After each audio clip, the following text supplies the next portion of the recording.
Yesu asifiwe, mtumishi wa Mungu. Amen.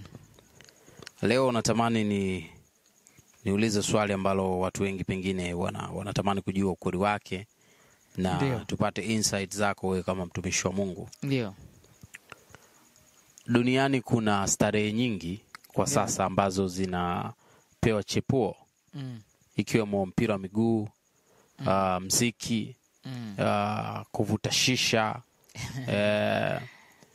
mastarehe yako mengi sana. Wengine kutafuta kufanya vitu ambavyo wengine wajua kufanya duniani na kujiposti ili wawe watu wa kwanza kuonekana, kuvunja rekodi. Kuna hii phobia ya kuvunja rekodi pia duniani. Lakini leo specifically nataka tuzungumzie upande wa mpira wa miguu. Okay. Kwa mpira wa miguu mpaka watu wamejiua. Kweli. Wamenyonga na vitu vya namna hiyo. Ndio. Na mpira mguu kwa sasa hasa kwa Tanzania inaonekana ni moja ya starehe ambayo watu wengi wanayo, hasa wanaume. Ndio. Na ni moja ya starehe ambayo inachukua hisia za watu wengi sana. Ndio. Naweza kusema kuna watu hata wanasusa kura kwa sababu ya mpira. Ndio. Kuna watu wanakosa ibada kwa sababu ya mpira. Ndio. Kuna watu wameupa mpira kipaumbele kuliko hata ibada zao wenyewe. Ndio. Mkristo unamwambia nini kuhusiana na ushabiki wa mpira na mpira kwa ujumla? Kwanza mimi niliwahi kutaka kufanya nilifanya utafiti. Nikataka nijue kwamba ndani ya mpira huu kuna kitu gani kinachowafanya watu wanawehuka, wanakuwa wenda wazimu. Wanakuwa wehu watu. Yuko mtu mmoja ambaye alikuwa anasema ameokoka na kuaga mstaarabu, anaongea mambo ya Mungu kwa utulivu, lakini kuna siku moja nilimuona anashabikia timu ya Simba, anakuwa ni mwenda wazimu kabisa. Yuko mmoja ambaye anauza biashara ya mashuka. Akiwa anafanya biashara ya mashuka, Simba akiwa anacheza na wakiwa wamefungwa kwa mfano, kinachotokea ukimwambia mashuka kwamba unamuita mashuka aweze kuja, anaweza akakupiga mawe. Kwa hiyo yeye anaona ni kwamba unamtania. Lakini sio hilo tu, nimeona watu ambao wakifungwa anaumwa. Anakunywa Panadol. Okay. Hali inakuwa ni mbaya sana. Okay. Hata nikasema hebu ngoja nifanye utafiti. Nataka niende kuangalia kwani hiki kitu ambacho kinawawehusha watu ni nini? Kuna nini ndani yake? Siku moja nikasema hebu ngoja kwanza niende kuangalia. Kukagua, yani mimi sio shabiki wa mpira. Kawa nimeingia, ilikuwa ni nyumbani tu kwa na of course sio kwamba nilikuwa nimeenda specific kwa ajili ya kuangalia hilo jambo, lakini kulikuwa na mgonjwa naenda kumfanyia maombi katika nyumba ile. Wakati nimekwenda nimekuta wameweka huo mpira. Kwa anacheza timu mbili. Sasa mimi nikasema hebu ngoja niangalie huwa inakuwaje. Sasa nikae kama position unazokaa wao na nakaaje. Nikasema katika timu mbili hizi niamue kuwa upande wa moja kati ya hizo mbili. Nilianza kuona pressure inapanda ndani ya moyo. Yaani naona kabisa, yani kuna hali fulani inazuka ndani ya moyo. Naanza kuona kama naanza kuchanganya, na kuwa kama moyo unaenda mbio. Sasa nikaangamua okay. Kumbe ndani ya hichi, na nilivyoona hali ile tu, nilikatisha mawasiliano hayo, nikatoka nje. Nikagundua okay. Kumbe nyuma ya kitu hiki kuna nguvu nyingine. Na nguvu hii ndio inawausha watu. Nguvu hii inawafanya kuwa wenda wazimu. Biblia inaongea nini kuhusiana na mpira wa miguu? Ndio. Kwanza Biblia inasema katika andiko ambalo niliwahi kulisoma huko nyuma, linasema katika Warumi sura ya 12, niurudie tena mstari wa 2, lote linagusa jambo hili. Warumi 12:2, wala msifuatishe namna ya dunia hii. Mpira inajumuisha kwenye habari inaitwa namna ya dunia hii. Ni kitu ambacho kiko kwenye ulimwengu kinachozoa watu wengi. Namna ya dunia hii kwa tafsiri nyingine ni kitu chochote kinachobeba umati mwingi, kinachovuta wengi katika jambo hilo. Na hiyo inaitwa vile vile namna ya dunia hii. Sio hilo tu. Kwa nini mpira unakuwa sio sawasawa? Ni kwa sababu kwanza, binafsi nimeng'amua nyuma yake kuna nguvu ya shetani 100%, na hivyo sio sahihi mtu kuwa shabiki wa mpira. Sio hilo tu, lakini Biblia inasema nini? Waraka wa kwanza wa Yohana sura ya 2 mstari wa 6. Waraka wa kwanza wa Yohana sura ya 2 mstari wa 6. Waraka wa kwanza wa Yohana 2:6. Yeye asemaye ya kuwa anakaa ndani yake, imempasa kuenenda mwenyewe vile vile kama yeye alivyoenenda. Yeye asemaye ya kuwa anakaa ndani yake. Yeye ambaye anasema ninakaa ndani ya Yesu, imempasa yeye asemaye ya kuwa anakaa ndani yake. No. Yeye ambaye anasema Yesu anakaa ndani ya mtu huyo, imempasa kuenenda mwenyewe vile vile kama yeye, yani kama yeye Yesu alivyoenenda. Kama Yesu sasa, maana kuna yako mambo mengine ambayo tujawahi kuyaona kwa macho, wala kwenye maandiko yako wazi. Tunafika hatua sasa tunaanza kupima. Je, jambo hili angekuwepo Yesu Kristo angelifanya? Ni kama tu mchezo wa ngumi. Angekuwepo au mieleka. Angekuwepo Yesu Kristo, jambo hili angelifanya? Dhamiri sasa ina uwezo wa kukufundisha na kwambia hili hawezi kufanya. Hata kwenye lugha vile vile unaweza kujipima kwamba lugha hizi kweli Yesu angekuwepo angetamka hizi. Kama hawezi kutamka, dhamiri yako inakukatalia hawezi kutamka, maana yake na wewe usitamke. Dhamiri yako kama inakuonyesha kwamba Yesu asingefanya, na wewe utaki ufanye. Dhamiri yako kama inakuonyesha Yesu hawezi kupigana mieleka, na wewe usifanye. Kama dhamiri inakuonyesha kwamba hakuna Yesu asingepigana ngumi, na wewe usifanye. Kwa mtindo huu, sio tu mpira wa miguu ndicho chombo nyakati hizi tulizo nazo kinachotumiwa kwa viwango vya juu sana na shetani kupenyeza ajenda za kishetani, ikiwemo ushoga. Wako watu wengine wanasema kwamba wako watu wacheza mipira wameokoka, lakini kama kweli umeokoka, wewe unasema ni captain, unavalishwa rainbow flag, unavalishwa Kiswahili wanaitaje, bendera ya upinde wa mvua unavalishwa mkononi, ambayo inatangaza ushoga duniani, cloud flag.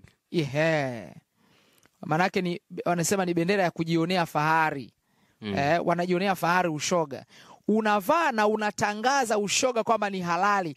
Huu ni mchezo uliotumiwa na shetani mwenyewe. Ili kwanza, nyuma ya mpira kuna shetani, na utaweza kuona shetani vile vile ameutumia kuweza kupenyeza ajenda zake za kishetani. Na kama hamtaki kuvaa rainbow flag, maana yake msishiriki mambo ya mipira. Yani nchi kama inataka kushiriki mambo ya mipira, ikubaliane na mambo ya ushoga.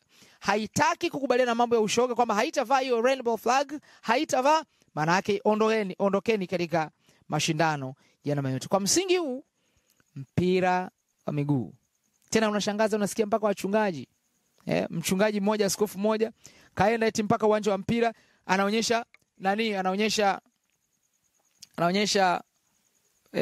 kalenda ya Simba, anaonyesha kalenda ya Simba. Aibu kubwa sana. Aibu ni kubwa sana. Utaona kwa mfano Jumamosi wamecheza Simba na Yanga, alafu Simba akashinda. Kwa mfano Simba akishinda, utashangaa jumbe za Jumapili, Yesu ni Simba wa Yuda. Yani vinaingiza vitu vya kipumbavu kabisa kwenye kanisa la Mungu, vinapenyeza na ushetani na ujinga huu. Yesu Kristo hauhusiani kabisa na mambo ya mipira, hauingiliani na mambo ya mipira.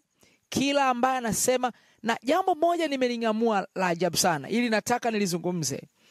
Kwa kadiri unavyokuwa karibu na Mungu, kuna vitu utaona vinakufa venyewe automatic. Yani wewe mwenyewe tu utaanza kuviona havifanyi kazi. That's true.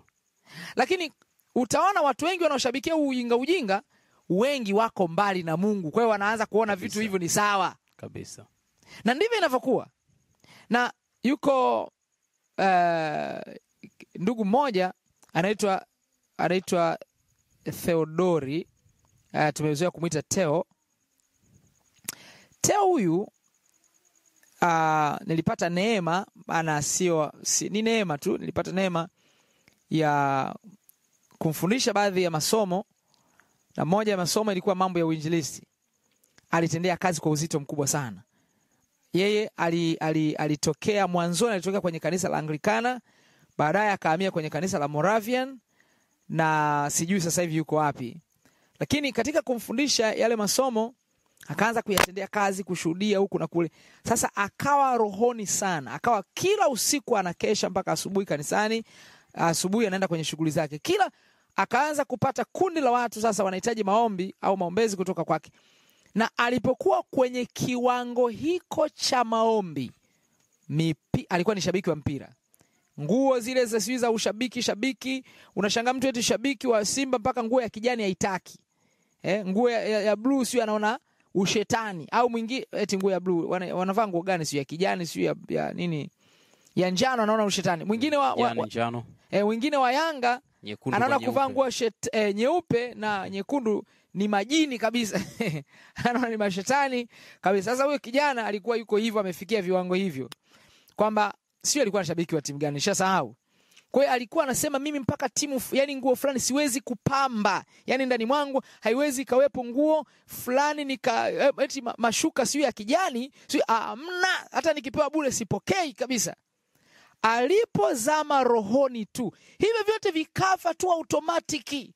Anakwambia sasa hivi nachukia kabisa. Hakuna aliyemfundisha. Maana yake Roho Mtakatifu. Ndio maana nikasema kuna baadhi ya mambo hata tukifundishana unaweza Roho Mtakatifu anayekufafanulia kwa kina mpaka unaweza kuelewa kwa ndani. Yeye ndo ataweka chuki ndani yako ya kuchukia dhambi fulani. Kwa nini? Umekaa karibu na moto, baridi linakuwa mbali na wewe. Ukikaa mbali na moto, baridi linakuwa karibu na wewe. Kwa hiyo mpira wa miguu haupaswi kukubalika. Ndio injili iliyosaulika. Nyakati hizo mpira ulikuwa ni ushetani. Walimu wa vyuo vya Biblia walikuwa wanapiga marufuku mambo ya mipira. Nani aliyowafundisha? Kwa sababu walikuwa karibu na Mungu. Kukaa mbali na Mungu, tushangaa maaskofu na wanaenda uwanja wa taifa wanaitwa nini, wa Mkapa. Wanaenda uwanja wa Mkapa. Askofu eti mtume na nabii kakaa pale anaangalia Yanga. Hawa puzi kabisa. Hawa puzi tu wa kawaida. Wanakuambia wana refresh mind.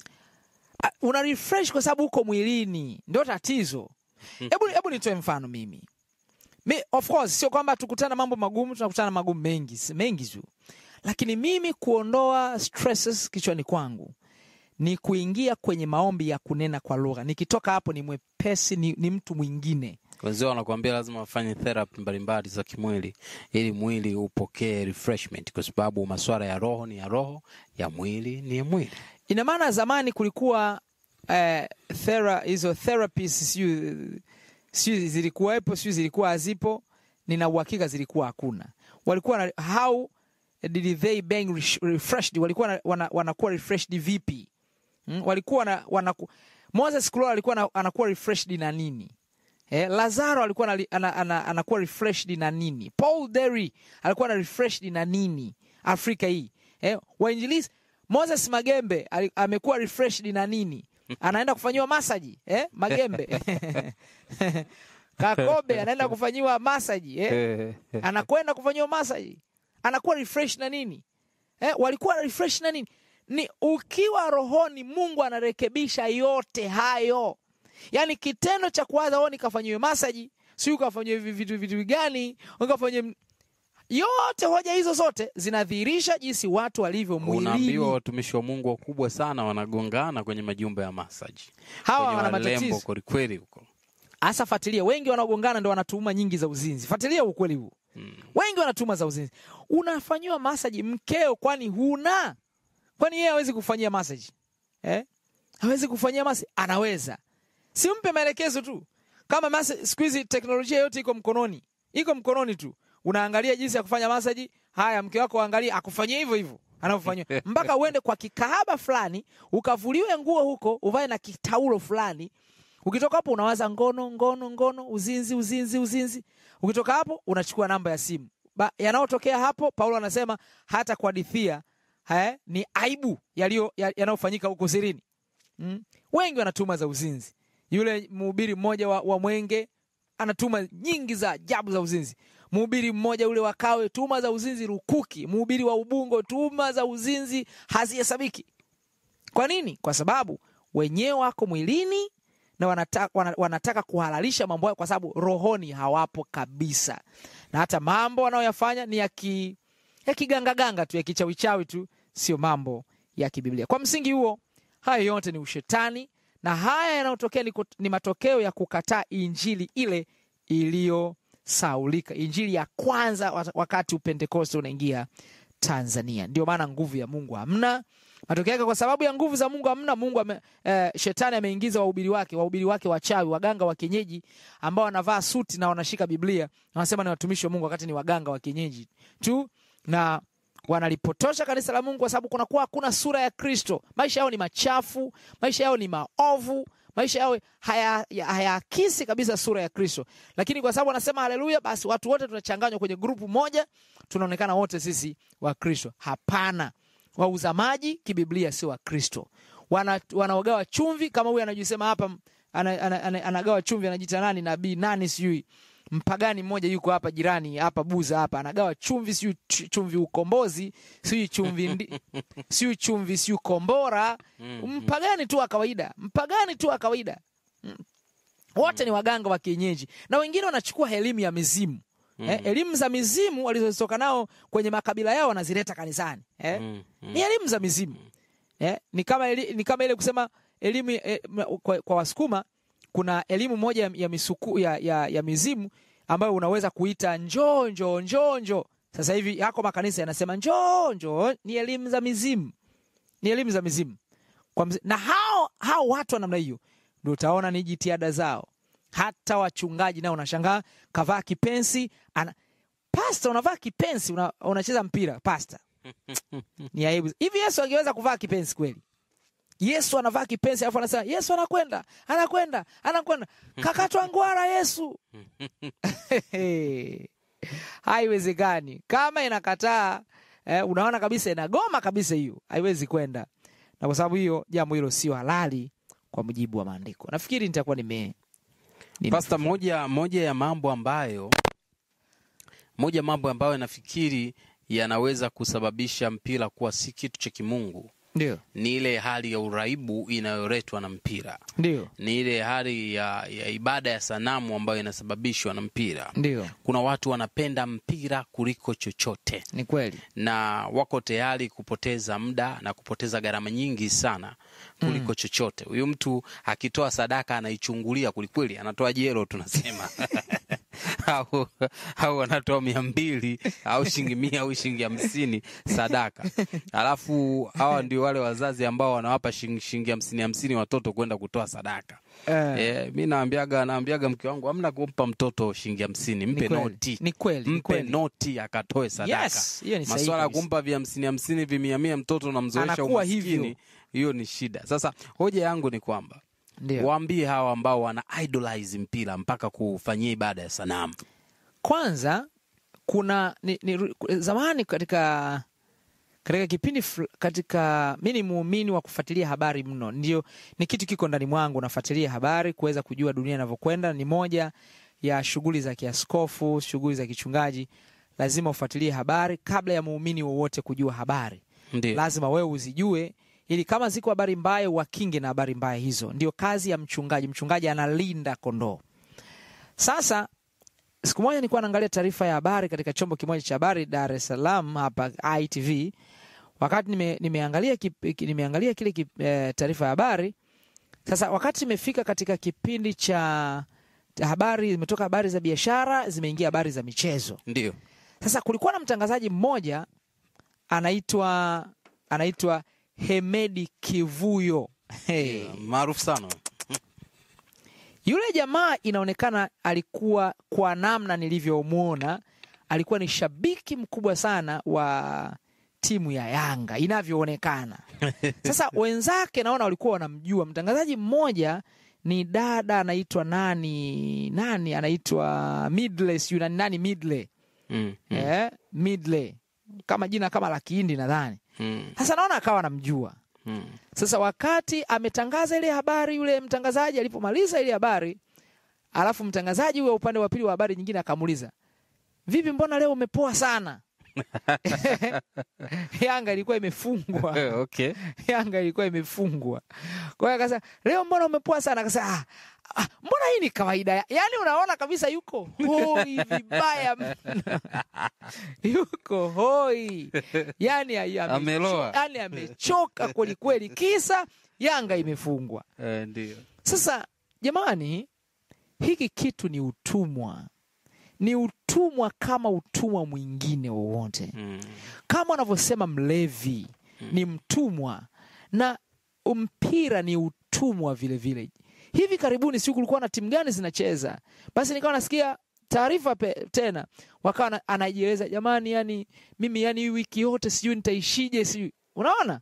Kisa timu gani sijui timu yake imefungwa, sijui nitaishije, yani nitakosa amani, yani niko tu hapa ofisini, lakini of course wanateseka sana. Yani wanateseka mno. Ndio. Yani ni afadhali hata mlevi, mimi nasema mlevi wa kangara amekunywa kangara, akilala atayamka na hangover, mwili unauma, atakunywa supu labda, ikipita siku moja mwili hautauma. Lakini tena Dar es Salaam, Simba na Yanga ni Mungu wa mji huu. Nataka nikwambie, katika nchi hii Simba watu na Yanga ni Mungu. Shule, hata maduka wanafunga mapema. Yes.